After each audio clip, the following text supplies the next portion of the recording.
लूका 1 अध्याय उसका 17 पद। वह एलिया की आत्मा और सामर्थ्य में होकर उसके आगे आगे चलेगा कि पितरों का मन लड़के वालों की ओर फेर दे और आज्ञा न मानने वालों को धर्मियों की समझ पर लाए और प्रभु के लिए एक योग्य प्रजा तैयार करे।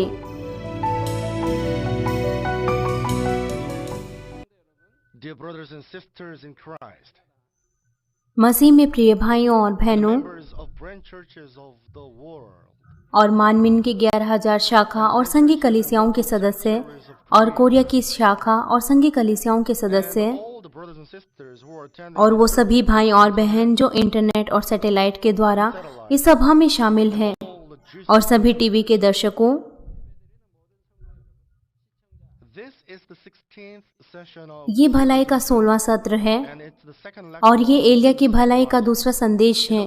पिछले संदेश में मैंने आपको बताया था, first trade in Elijah मैंने आपको एलिया की पहली भलाई के बारे में बताया था कि एलिया वो अपने हृदय में नम्र था और क्योंकि उसके अंदर अपनी कोई भी ऐसी इच्छा नहीं थी, with anyone. इसलिए एलिया ने कभी भी किसी के साथ झगड़ा नहीं किया। Fragile in nature. एलिया वो बाहर से बहुत ज्यादा कमजोर दिखता था और वो अपने आप से अच्छे निर्णय नहीं ले सकता था, Searches man's inner heart लेकिन परमेश्वर जो मनुष्यों के अंदरूनी हृदय को जानते हैं, उन्होंने एलिया के हृदय में भलाई देखी और उसे एक भविष्यद्वक्ता के रूप में उस समय में चुना।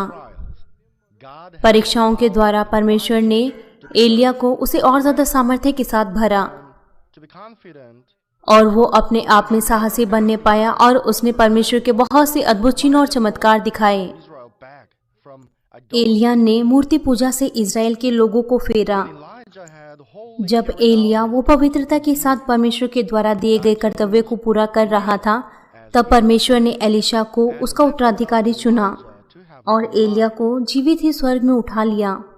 what happened to Elijah who ascended into Elia के साथ क्या हुआ? fire led by horses of fire. मैं आपसे आशा करता हूँ कि आप एलिया की भलाई के द्वारा प्रभावित होंगे और आप एलिया की भलाई के द्वारा अनुग्रह पाएंगे, जो लगातार यहाँ तक कि आज भी स्वर्ग में है और जिसकी भलाई And whose goodness was modeled Elia की भलाई वो बिल्कुल हमारे प्रभु यीशु मसीह के जैसी थी, जो इस संसार में आया और जिसने अपनी स्वर्गीय महिमा को छोड़ दिया था। प्रिय भाइयों और बहनों, एलिया की दूसरी भलाई है afraid of Elijah's goodness. उसका परमेश्वर के लिए प्रेम और उसका कार्य वो सब सत्य में था। एलिया ने हमेशा परमेश्वर के साथ बातचीत की जब वो परमेश्वर के द्वारा दिए गए कार्यों को इस संसार में पूरा कर रहा था। Elijah also struggled एलिया ने बिल्कुल साफ तरीके से समझा कि परमेश्वर की इच्छा क्या है जो उसको दी गई है। जितना ज्यादा एलिया वो पिता परमेश्वर से बातचीत करता था और उनके रिश्ते और ज्यादा मजबूत बनते गए, एलिया के कमजोर स्वभाव ने पिता परमेश्वर से उतनी ही ज्यादा सामर्थ्य प्राप्त की God strengthened him. और फिर परमेश्वर ने एलिया की आत्मा को अपनी सामर्थ्य के द्वारा भरा। ऐसे अनुभवों के द्वारा Elijah एलिया ने परमेश्वर से और ज्यादा सामर्थ्य प्राप्त की और वो परमेश्वर के लिए और ज्यादा लालसा से भर गया, जो अपनी महान सामर्थ्य के द्वारा एलिया को भरते थे। इस प्रेम के कारण एलिया ने परमेश्वर की आज्ञा का पालन किया, यहाँ तक कि उसने ऐसा महसूस किया कि वो अपने आप से उसे नहीं पूरा कर सकता। हम जानते हैं pushed them on his कि इस संसार के लोग वो किस तरीके से उन सभी चीजों को देने की कोशिश करते हैं उन लोगों को जिनसे वो सबसे बढ़कर प्रेम करते हैं। they have, यहाँ तक ये चीजें वो उनकी पहुंच से बाहर होती हैं, even if तो भी वो उन लोगों को बेहतर देने की कोशिश करते हैं जिनसे वो प्रेम करते हैं। try. इस संसार का प्रेम Yet वो केवल कुछ ही समय के लिए है और जब समय बदलता है तो उनका प्रेम भी बदल जाता है। with the passing जिस तरीके से उनका वातावरण, उनका हृदय और उनका कार्य बदल जाता है, one's heart and deeds, most people also तो भी लोग उन्हें और ज्यादा देने की कोशिश करते हैं जिनसे वो लोग प्रेम करते हैं। लेकिन एलिया का परमेश्वर के लिए प्रेम वो हमेशा स्थिर रहा और उसने अपने प्रेम के साथ सत्य में कार्य किए। demonstrated their love with his deeds and in truth. हालांकि बहुत से लोग अंगीकार करते हैं कि वो परमेश्वर पर भरोसा करते हैं और वो परमेश्वर से प्रेम करते हैं, लेकिन जब उनके लिए समय आता है ऐसे कार्य करने के लिए जिनसे परमेश्वर प्रसन्न हो, तो उस समय वो अपने स्वभाव के बहाने बनाते हैं और वो उन कार्यों को नहीं करते। और वो लोग कहते हैं, हाँ, मैं उन परमेश्वर के कार्यों को पूरा करना चाहता हूँ, लेकिन मेरा व्यवहार, मेरा शरीर वो ऐसा है, Since it doesn't suit मैं केवल उसी के साथ कार्य कर सकता हूँ जो भी अभी मेरे पास है। what I have now. ऐसे लोग जो इस तरीके से कहते हैं, उन्हें जांचना चाहिए कि वो कितना ज़्यादा अपने हृदय की गहराई से परमेश्वर से प्रेम करते हैं और वो कितने ज़्यादा सत्य में परमेश्वर से प्रेम करते हैं। हमारे पिता परमेश्वर ने हमसे कहा है, उनके लिए सब कुछ संभव है जो पिता परमेश्वर पर भरोसा करते हैं। और जितना ज़्यादा उनके हृदय में परमेश्वर के लिए प्रेम होता है तो उनका व्यवहार वो कोई मायने नहीं रखता। Temperament is not an issue. वो अपने हृदय को नियंत्रित नहीं कर पाएंगे, लेकिन वो पिता परमेश्वर के प्रेम को सबके सामने बताएंगे और हमारे प्रभु यीशु मसीह के प्रेम का वो प्रचार करेंगे। आप उस समय के बारे में सोचिए कि जब एलिया वो इतना ज़्यादा कमज़ोर स्वभाव का था, Only weak-natured Elijah जब उसने अकेले 450 challenged अशेरा 400 और उसने prophets of Baal उसने पिता परमेश्वर से स्वर्ग से उत्तरों को प्राप्त किया। to bring down God's answer. उसका जोशीला प्रेम पिता परमेश्वर के लिए वो कभी भी नहीं बदला। For God, Elijah became all Elia वो और ज्यादा लालसा से भर गया उन इजरायलियों को बचाने के लिए जिन्होंने परमेश्वर को त्याग दिया था और जिन्होंने मूर्ति पूजा करना शुरू कर दिया था। एलिया अब और ज्यादा ताकत से भरा था। confident and courageous. ये वो है कि कोई व्यक्ति वो किस तरीके से परमेश्वर से सच्चा प्रेम करता है, और एलिया ने अपने कार्यों में सत्य के साथ उसे दिखाया। His deeds इस प्रक्रिया के दौरान एलिया भविष्यद्वक्ता process. Prophet वो Elijah पूरी तरीके से जानने पाया to परमेश्वर सृष्टिकर्ता को और प्रभु यीशु मसीह को, Creator all the better and lay the और उसने पिता परमेश्वर को और प्रभु यीशु मसीह को अच्छी तरीके से समझा। जब हम एक पिता के विश्वास पर पहुंचते हैं जो कि सच्चा विश्वास होता है, तब हम बहुत ज़्यादा गहराई से परमेश्वर को जानने पाते हैं जो कि आदि से ही है। from the beginning. Even during his life in this world, Elia वो जोश के साथ पिता परमेश्वर से प्रेम करता था, इसलिए एक भविष्यद्वक्ता वो सब कुछ अपने हृदय में रखता है जो कुछ भी वो पिता परमेश्वर के बारे में जानता है। क्या आप कल्पना कर सकते हैं कि एलिया का हृदय उस समय कितना ज्यादा पिता परमेश्वर के प्रेम से भरा होगा जब वो जीवित स्वर्ग में उठा लिया गया। एलिया ने पिता परमेश्वर को उनके प्रेम की गहराई को समझा, लेकिन स्वर्ग में जब ये भविष्यद्वक्ता जानने पाया और जब उसने सब कुछ समझा, and understand उसने त्रिएक परमेश्वर को पहचाना, क्योंकि एलिया ने बिना किसी बुराई के पवित्रता को साधा और वो हमेशा पिता परमेश्वर से प्रेम करता था और पिता परमेश्वर के साथ उसका गहरा संबंध था। और इस गहरी बातचीत के कारण this deep communication with God, he could challenge उसने अकेले ही 800 अशेरा के भविष्यद्वक्ताओं का सामना किया। उसने अकेले ही उन सब का सामना किया। उसने अपने ही सोच विचारों से उस आत्मिक युद्ध को नहीं लड़ा। उसने गहराई के साथ परमेश्वर से बातचीत की और उसने पिता परमेश्वर के हृदय को समझा। and understood इसीलिए उसने आँख के द्वारा परमेश्वर से उत्तर प्राप्त किया। एलिया इस बात को जानने पाया कि केवल पिता परमेश्वर ही नहीं, not only of God लेकिन पुत्र और पवित्र आत्मा भी हैं। and God the Holy Spirit. Elijah had Elia ने उन सभी कार्यों को भी अच्छे से समझा जो पुत्र को और जो पवित्र आत्मा को कार्य दिए गए थे। एलिया जानने पाया कि परमेश्वर का पुत्र वो इस संसार में आएगा और वो मनुष्यों के लिए उद्धारकर्ता बनेगा, और उद्धारकर्ता बनने के लिए in order for him to be the और फिर एलिया ने सीखा कि परमेश्वर का पुत्र वो शरीर में होकर वो इस संसार में आएगा एक महान बलिदान के रूप में। atoning sacrifice through his crucifixion. जब एलिया ने इन सब बातों को जाना तो एलिया भविष्यद्वक्ता उसकी लालसा परमेश्वर के लिए और ज्यादा बढ़ गई और उसने अंगीकार किया, प्रभु मैं आपके लिए सब कुछ करूंगा। I will do anything for you, my Lord. पिता परमेश्वर ने एलिया के अंगीकार को ग्रहण किया और फिर उसे जिम्मेवारी दी कि वो प्रभु के आने के लिए उन मार्गों को तैयार करे। एलिया जो स्वर्ग में जीवित उठा लिया गया था और जो परमेश्वर के साथ रहा और जो दोबारा से इस संसार में जन्मा और उसने प्रभु के मार्गों को तैयार किया। Prepare the way of the Lord. हमारे पिता परमेश्वर की योजना जो एलिया के द्वारा पूरी हुई, God's plan, which was fulfilled by Elijah in the और ये पुराने नियम में भी इसकी भविष्यवाणी की गई है। यशायाह 40 अध्याय उसका 3 पद कहता है, Isaiah 40 chapter किसी की पुकार सुनाई देती है, जंगल में यहोवा का मार्ग सुधारो, हमारे परमेश्वर के लिए अराबा में एक राजमार्ग चौरस करो।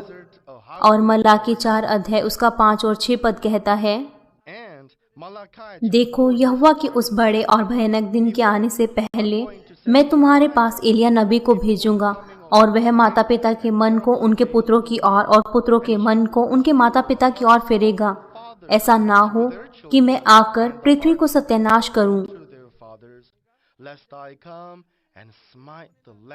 इस पद में परमेश्वर कहते हैं कि मैं तुम्हारे पास एलिया को भेजूंगा। तब परमेश्वर ने एलिया को कब भेजा? क्या परमेश्वर ने उसे कब्र में से बुलाया? ऐसा नहीं है। परमेश्वर ने एलिया को स्वर्ग से भेजा जहां पिता परमेश्वर है।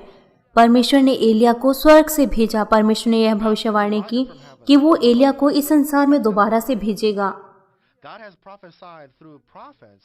कैसे इस तरीके की चीजें इस संसार में संभव हो सकती है और कब परमेश्वर ने एलिया को दोबारा से इस संसार में भेजा?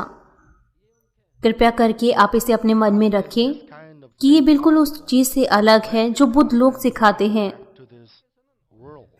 क्योंकि ये बिल्कुल साफ तौर से बाइबल में लिखा है। मैं आपसे प्रार्थना करता हूँ कि आप अपना ध्यान इस संदेश में दें और आप इस संदेश को ध्यान से सुने। एक व्यक्ति जब स्वर्ग में उठाया गया और जब वो दोबारा से संसार में जन्म ले, ये केवल एलिया के ही साथ हुआ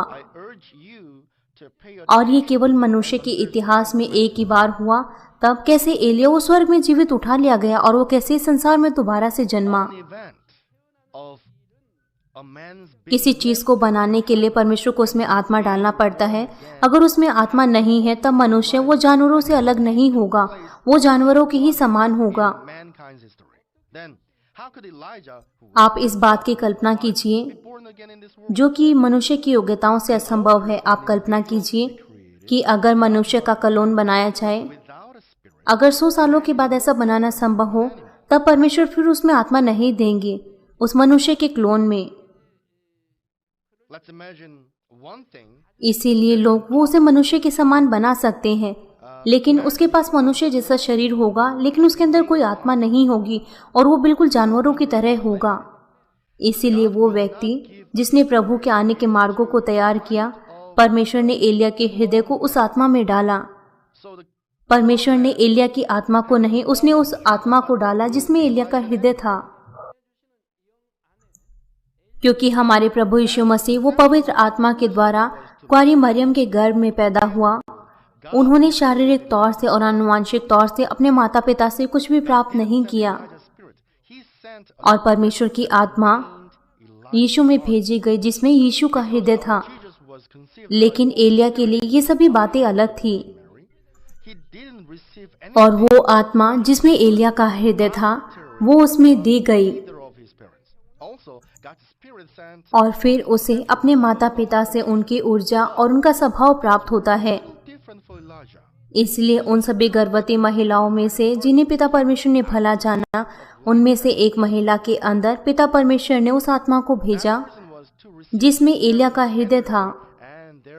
पुराने नियम के समय में भविष्यवाणी की गई थी कि एलिया वो दोबारा से आएगा और परमेश्वर ने कहा था कि वो एलिया को दोबारा से भेजेगा। हमारे प्रभु भी जानते थे कि वो एलिया वो पहले से ही आ चुका है और उसने जन्म ले लिया है। ये सभी बातें बाइबल में लिखी है। ऐसा संभव होने पाया क्योंकि परमेश्वर ने एलिया की आत्मा को ऐसा होने पाया क्योंकि परमेश्वर ने उसकी आत्मा को अंडाणु और शुक्राणु के संयोजन में डाला। लेकिन हमारे प्रभु यीशु मसीह में ये बिल्कुल अलग है। यीशु की आत्मा वो कभी भी अंडाणु और शुक्राणु के संयोजन में नहीं दी गई। वो पवित्र आत्मा के द्वारा पैदा हुआ बिना किसी अंडाणु और शुक्राणु के। एलिया वो स्वर्ग में जीवित उठा लिया गया क्योंकि उसे दोबारा से संसार में आना था। वो स्वर्ग में बिना मृत्यु को देखे हुए उसे स्वर्ग में उठा लिया गया क्योंकि उसके अंदर कोई भी पाप नहीं था और खुद के द्वारा किया गया भी कोई पाप नहीं था। वो बिल्कुल पवित्र था, हमारे प्रभु की तरह। आप इसे और भी ज्यादा गहराई से जाने पाएंगे यदि आप विश्वास के परिणामों के संदेश को सुनेंगे। आप क्या सोचते हैं कि किस तरीके से कौन व्यक्ति इस संसार में जन्मा होगा? पुराने नियम में और नए नियम में ऐसे बहुत से परमेश्वर के भविष्यद्वक्ता और प्रभु के प्रेरित हैं जिनके बारे में बाइबल में लिखा है, लेकिन केवल एक ही व्यक्ति है जिसके बारे में बाइबल कहती है जिसे परमेश्वर ने भेजा। वो यूहन्ना बपतिस्मा देने वाला है। यूहन्ना 1 अध्याय उसके 6 पद में लिखा है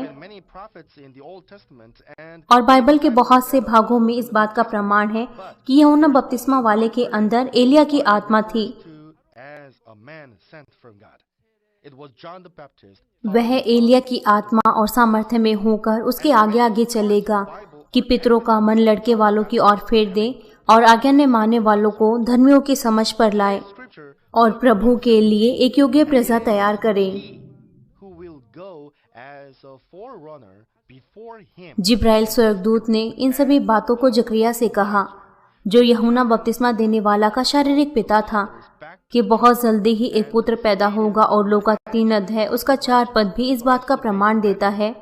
यूहन्ना बपतिस्मा देने वाला वो जन है जिसकी एलिया ने भविष्यवाणी की थी, Spoke these words to जो प्रभु के आने के मार्गों को तैयार करेगा। और इससे बढ़कर हमारे प्रभु यीशु मसीह ने कहा कि यूहन्ना बपतिस्मा देने वाला वो एलिया था। also confirms that John the Baptist was the man whom prophet जब यीशु के 2 चेलों ने, पतरस और याकूब ने, यीशु के रूपांतरण को देखा and और जब उन्होंने महसूस किया कि वो मसीहा है, तब फिर उन्होंने यीशु से पूछा। मत्ती 17 अध्याय उसके 10 पद में कहा, और उसके चेलों ने उससे पूछा कि फिर शास्त्री क्यों कहते हैं कि फिर एलिया का पहले आना क्यों अवश्य है। duration, and उन्होंने इस प्रश्न को इसलिए पूछा क्योंकि वो बहुत ज्यादा उत्सुक थे। they asked him in Matthew 17:10, वो बहुत ज्यादा उत्सुक थे। ठीक, बहुत से लेखकों ने पढ़ाई की और उन्होंने नियमों को सिखाया, they asked this question. तो वो भविष्यद्वक्ताओं के वचनों से उन्हें बहुत ज्यादा जानकारी थी और वो जानते थे कि मसीह के आने से पहले एलिया का आना जरूरी है। They were curious, okay?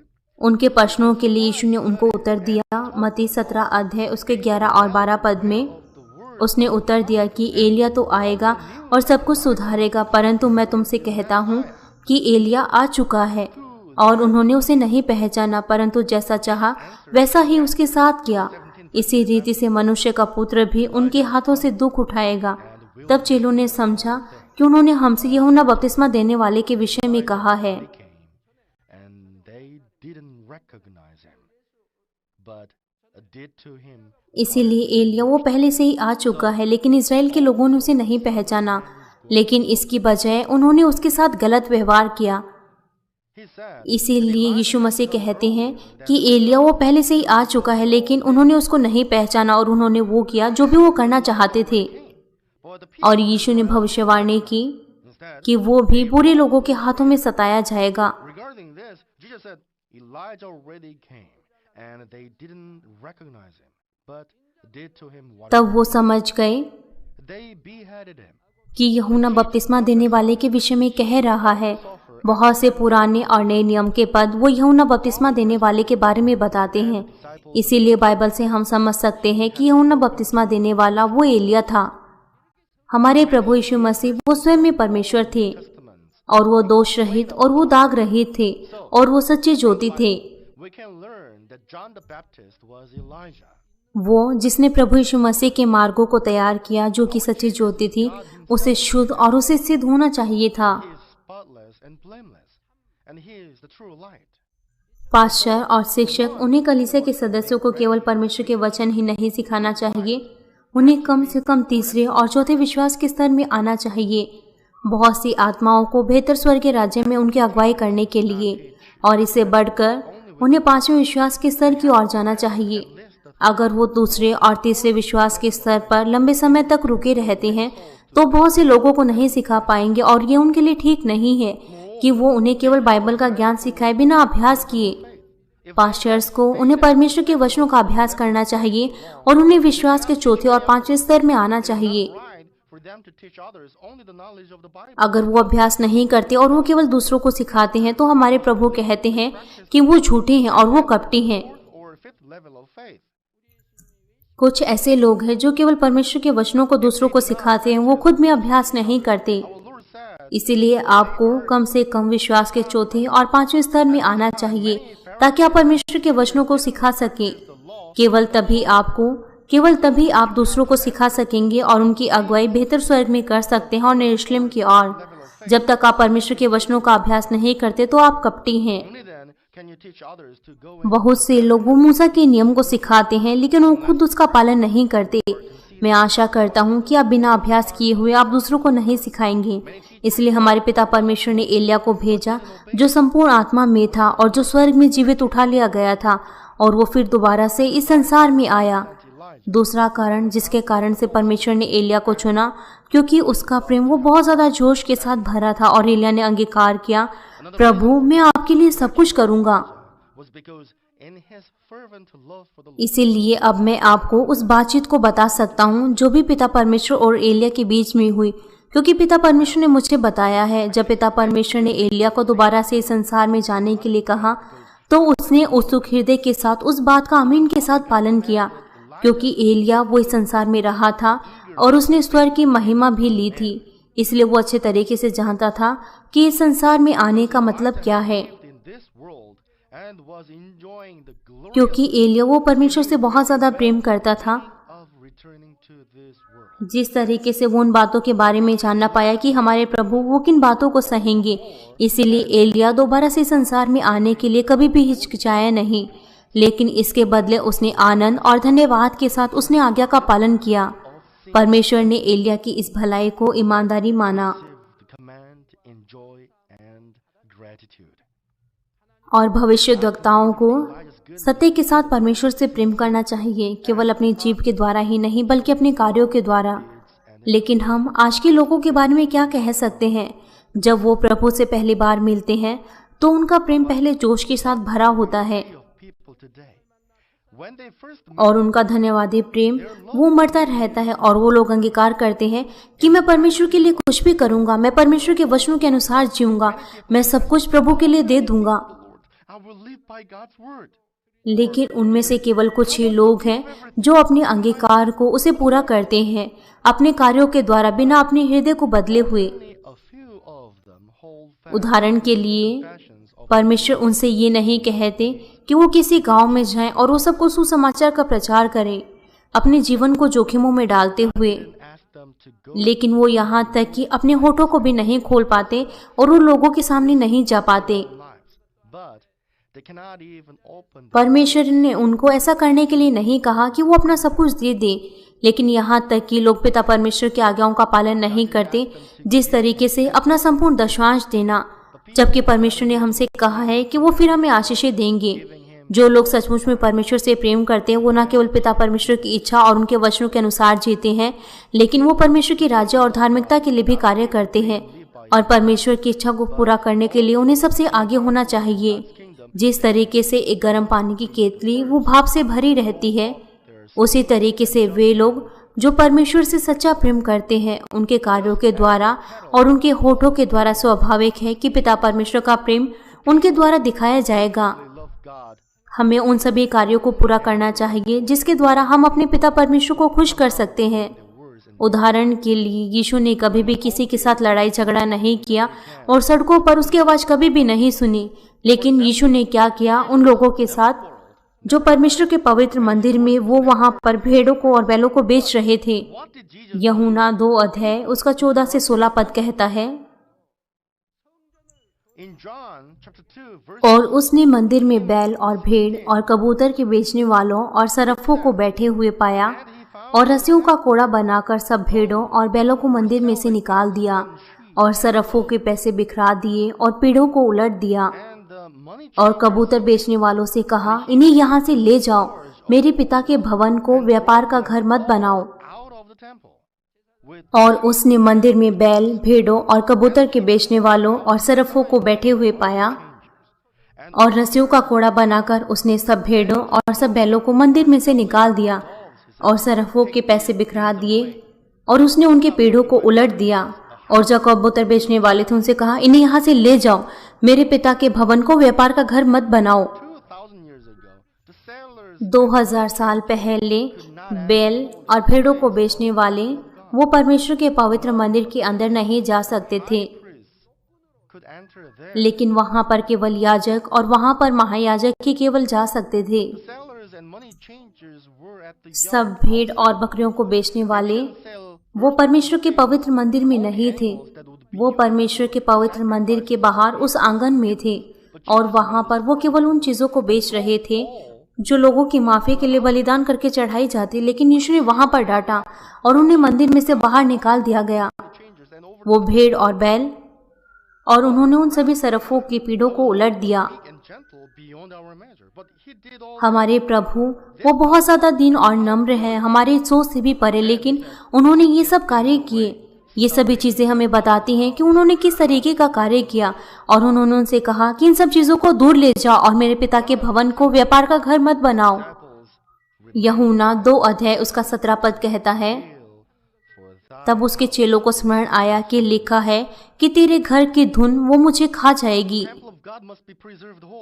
परमेश्वर का भवन वो पवित्र होना चाहिए। जब वो भेड़ बकरी और उन बैलों को परमेश्वर के भवन में बेच रहे थे ताकि जिन लोगों ने पाप किया वो उनका बलिदान चढ़ाए, तो हमारे प्रभु ने कभी इसे ग्रहण नहीं किया।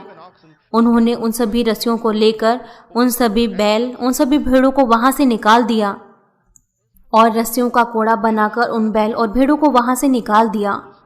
इसीलिए हमें जानना चाहिए कि लड़ाई करना, झगड़ा करना, गुस्सा करना और कोई भी सांसारिक मजाक वो सब परमेश्वर के मंदिर में नहीं होना चाहिए, क्योंकि यीशु मसीह वो परमेश्वर से बहुत ज्यादा प्रेम करता था। इसलिए वो वहां पर चुपचाप खड़ा नहीं रह सका कि वो अपने परमेश्वर के भवन को वो वहां पर गंदा होते हुए देख सके। हमारे प्रभु यीशु मसीह वो अपने हृदय में बहुत ज्यादा दीन और बहुत ज्यादा नम्र थे, क्योंकि प्रभु यीशु मसीह परमेश्वर से प्रेम करते थे और उन्होंने साहस के साथ वहां पर ऐसा कार्य किया।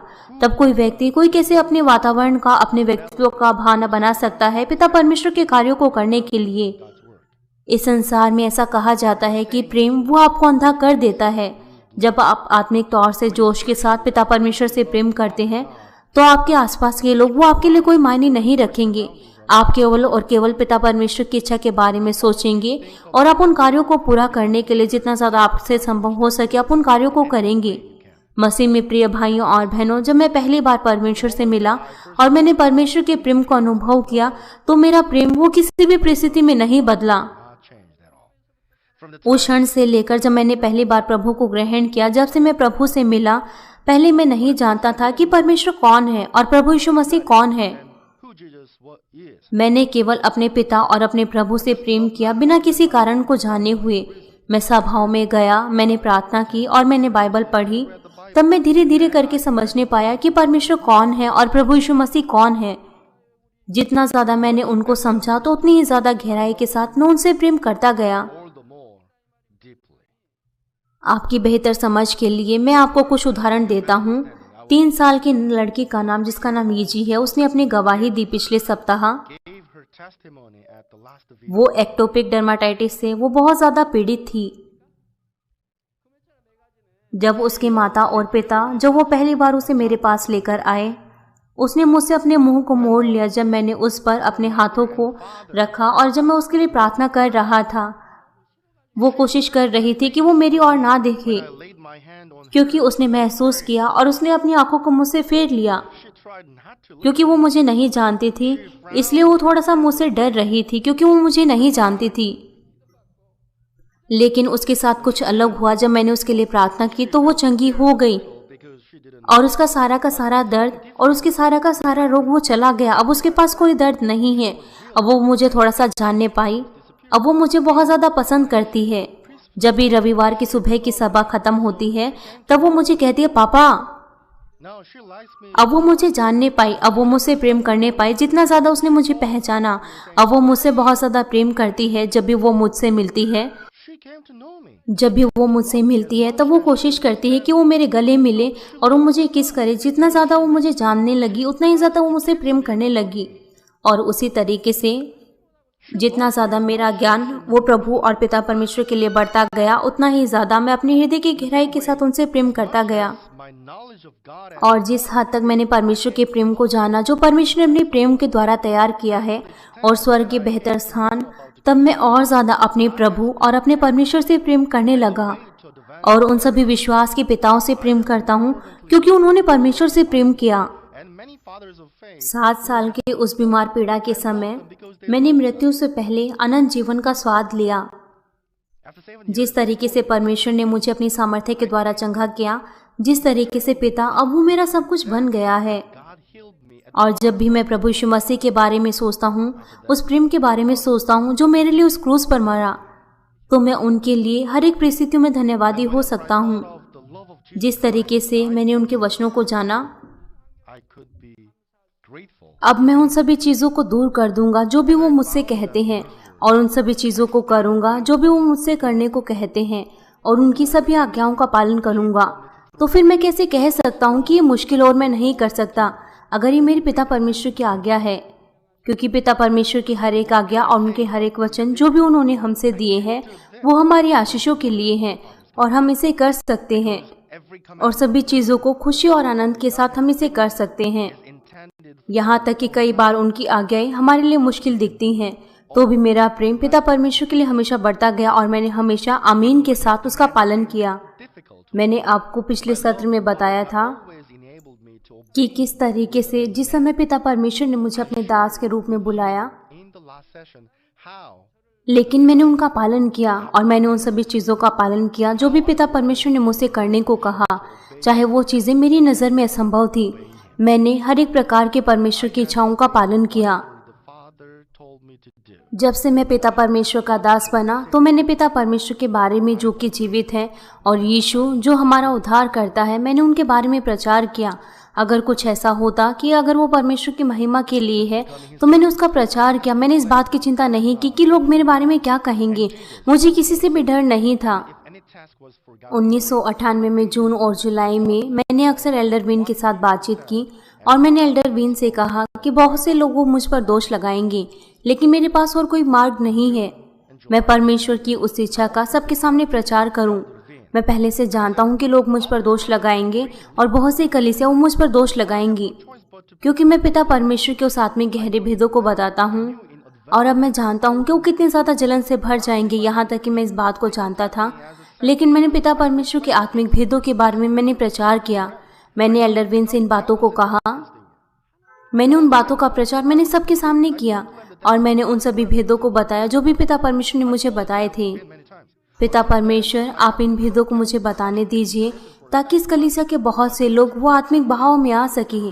हम आत्मा में और हम पवित्रता में अपने आप से नहीं आ सकते जब तक हम उस आत्मिक राज्य को नहीं समझे। हम चौथे और पांचवें विश्वास के स्तर में नहीं आ सकते। इसलिए मैंने आपको आत्मिक राज्य के गहरे भेदों के बारे में बताया, यहाँ तक कि अगर मुझ पर गलत तरीके से भी दोष लगाया जाए। जितना मैंने आपको आत्मिक भेदों के बारे में बताया, उतना ही बहुत से लोगों ने मुझ पर दोष लगाया। वास्तव में हर एक कलीसिया के अपने नियम होते हैं और वो किसी भी कार्य को उनको उस नियम के अनुसार करना चाहिए। लेकिन उन्होंने अगर हम पर दोष लगाए तो उन्हें बहुत ज़्यादा गहराई के साथ जांचना चाहिए था। लेकिन ऐसी चीज़ें कम से कम साल में एक बार होती थी और इन सभी चीज़ों के लिए ऑन द स्पॉट सर्वे होना चाहिए था। लेकिन उन्होंने इसके लिए कार्य नहीं किया, लेकिन उन्होंने हम पर दोष लगाया। ये सभी चीज़ें दिखाती हैं कि पिता परमेश्वर ने कितने ज़्यादा सामर्थ्य कार्य मेरे द्वारा दिखाए। उन्होंने मुझ पर दोष लगाया क्योंकि वो जलन से भरे थे। तब भी मैंने उन लोगों की कभी शिकायत नहीं की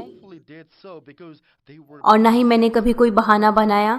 मैंने केवल और केवल पिता परमेश्वर की इच्छा को सबके सामने बताया, क्योंकि पिता परमेश्वर वो सब बातों को जानते हैं। जो सत्य है वो मेरे लिए सही ही है। मेरे लिए क्या जरूरी है कि पिता परमेश्वर मुझसे खुश हो और पिता परमेश्वर मुझे अपनी आत्मिक सामर्थ्य दे और पिता परमेश्वर मुझसे खुश होने पाए। मैंने उन सभी कार्यों को किया, इसीलिए मैंने कभी वो उनके साथ लड़ाई नहीं की जिन्होंने मुझ पर दोष लगाया। मैंने कभी उनसे नफरत नहीं की और ना ही मैंने उनकी शिकायत की। मैं हमेशा धन्यवादी था, क्योंकि पिता परमेश्वर वो हर एक बातों को जानते हैं और पिता परमेश्वर ने मुझे कार्य दिया ताकि मैं उसको कर सकूं। कुछ लीडर ने मुझसे कहा कि मैं उनकी शिकायत करूं, लेकिन मैंने धीरज के साथ उनका इंतजार किया और मैंने कभी भी उन बुरे लोगों की शिकायत नहीं की। मैंने कभी भी ऐसा महसूस नहीं किया कि मुझे ये करना चाहिए। मैंने हमेशा केवल और केवल पिता परमेश्वर की इच्छा को पूरा किया। और जब मैं ऐसे देशों में गया जहां पर यहाँ तक कि हमें अपने जीवन को भी जोखिमों में डालना था, मैंने वहां पर सुसमाचार का प्रचार किया। पिता परमेश्वर ने मुझे आज्ञा दी कि हम ऐसे देशों में जाएं जहां पर सुसमाचार का प्रचार करना वो निषेध है। जिस तरीके से कहा जाता है कि सिद्ध प्रेम में कभी डर नहीं होता, इसलिए मेरे लिए ये सभी बातें कोई मायने नहीं रखती, क्योंकि मैं परमेश्वर से सच्चा प्रेम करता हूँ। इसलिए मैं उन देशों में भी गया और मैंने अंत में पिता परमेश्वर को महिमा दी। जब मैं विदेशी देशों में गया तो मैं कभी भी नहीं डरा और कभी भी मैं इस बात की चिंता नहीं करता था कि मेरे साथ कुछ गलत होगा। क्या मुझे वहां पर किसी जेल में डाल दिया जाएगा? मैंने कभी ऐसा नहीं कहा और ना ही मैंने कभी ऐसी चीजों को सोचा। मैंने कभी ऐसी बातें नहीं सोची। अगर मैं कहीं पर यीशु मसीह के सुसमाचार का प्रचार करूंगा, मैं ऐसी चीजों से कभी नहीं डरा। मैंने हर एक चीज़ों के लिए विश्वास किया और मैंने पिता परमेश्वर की इच्छा को पूरा किया। और मैंने इस बात को सबको बताया कि यीशु मसीह कौन है और परमेश्वर के सामर्थ्य कार्यों को दिखाया। मेरे लिए कोई मायने नहीं रखता कि मेरे साथ क्या होगा। पिता परमेश्वर वो सर्व सामर्थी हैं और वो हर एक बातों को जानते हैं। केवल जब पिता परमेश्वर अनुमति देते हैं तभी वो सत्ता मुझ पर हो सकते हैं, लेकिन अगर पिता परमेश्वर इसकी अनुमति नहीं दे तो किसी के पास ऐसी सामर्थ्य नहीं है कि वो मुझे पकड़े और मुझे जेल में डाले। चाहे किसी के पास कितनी भी सामर्थ्य हो, ये जब तक नहीं हो सकता जब तक पिता परमेश्वर इसकी अनुमति नहीं देते। इसीलिए मुझे किसी भी बात की चिंता करने की जरूरत नहीं है कि कल क्या होगा। इसीलिए यीशु मसीह ने कहा है कि हमें कल की चिंता नहीं करनी चाहिए। हर दिन अपनी समस्याओं के लिए काफी है। लेकिन बहुत से लोग वो अपने मन को अपने उस अनंत जीवन की ओर नहीं रखते, लेकिन वो बेकार में ही अपने भविष्य के बारे में चिंता करते हैं। वो शारीरिक चीजों से दबे हुए होते हैं। लेकिन हमारे प्रभु ने कहा है कि हम कल के बारे में चिंता ना करें। उन्होंने हमसे कहा है कि हम सबसे पहले पिता परमेश्वर के धर्म और उनके राज्य की चिंता करें और हम अपनी किसी भी बात की चिंता ना करें।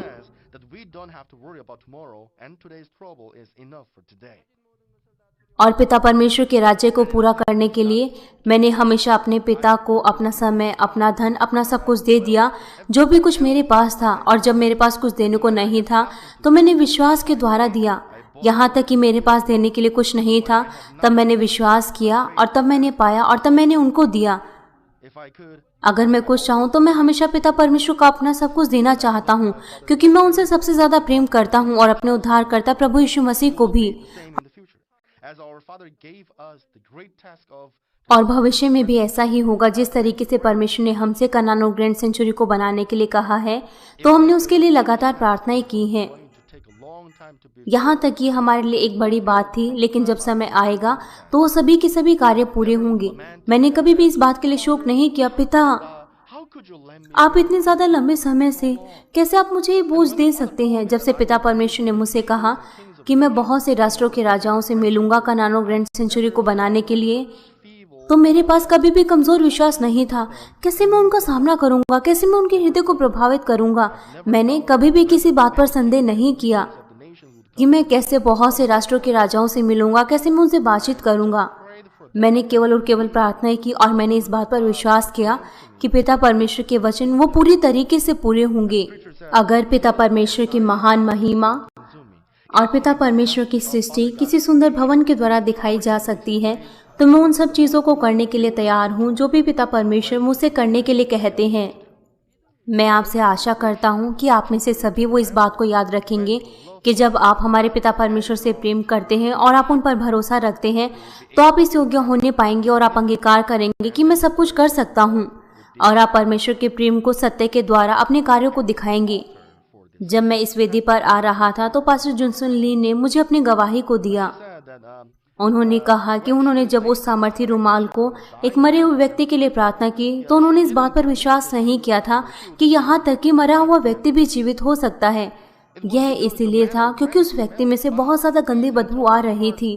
उसके अंदर के सारे अंग वो खराब हो चुके थे और डॉक्टर ने भी उस मरीज के लिए कहा था कि वो और कुछ नहीं कर सकते, अब वो उस मरीज को ले जाएं। और जब पास्टर ने उसके लिए प्रार्थना की, यहाँ तक कि उस पास्टर ने उस पर विश्वास नहीं किया था कि वो दोबारा से जीवित हो जाएगा। यहाँ तक कि डॉक्टर ने कहा था कि अगर एक बार ये ठीक भी हो जाए तो ये एक लकवे ग्रसित व्यक्ति की तरह जिएगा। उन्होंने इस तरीके से कहा था। जो भी है वो मरीज वहां पर चंगा हुआ और वहां पर वो दोबारा से जी उठा।